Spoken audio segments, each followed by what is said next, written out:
بسم اللہ الرحمن الرحیم۔ حضرت ابو سعید خدری اور جابر بن عبداللہ رضی اللہ تعالی عنہما بیان کرتے ہیں، رسول اللہ صلی اللہ علیہ وسلم نے فرمایا، غیبت زنا سے بھی زیادہ سنگین ہے۔ صحابہ کرام نے عرض کیا، اللہ کے رسول، غیبت زنا سے کیسے زیادہ سنگین ہے؟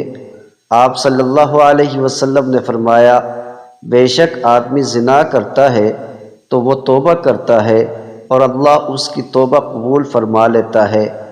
ایک دوسری روایت میں ہے، وہ توبہ کرتا ہے تو اللہ اسے بخش دیتا ہے، جبکہ غیبت کرنے والے کو معاف نہیں کیا جاتا، حتیٰ کہ وہ شخص جس کی غیبت کی گئی ہے وہ اسے معاف کر دے۔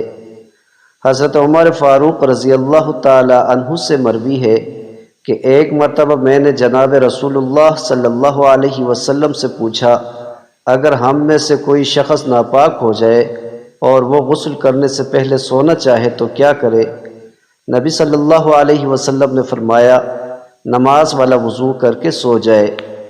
حضرت عبداللہ بن عباس رضی اللہ تعالی عنہ سے روایت ہے کہ رسول اللہ صلی اللہ علیہ وسلم نے فرمایا، نیک بچہ جب اپنے والدین کو نظر رحمت سے دیکھتا ہے تو اللہ اس کے ہر بار دیکھنے کے بدلے میں اس کے لیے حج مبرور کا ثواب لکھ دیتا ہے۔ صحابہ کرام نے عرض کیا، اگرچہ وہ ہر روز 100 مرتبہ دیکھے؟ آپ صلی اللہ علیہ وسلم نے فرمایا، ہاں، اللہ بہت بڑا اور پاک تر ہے۔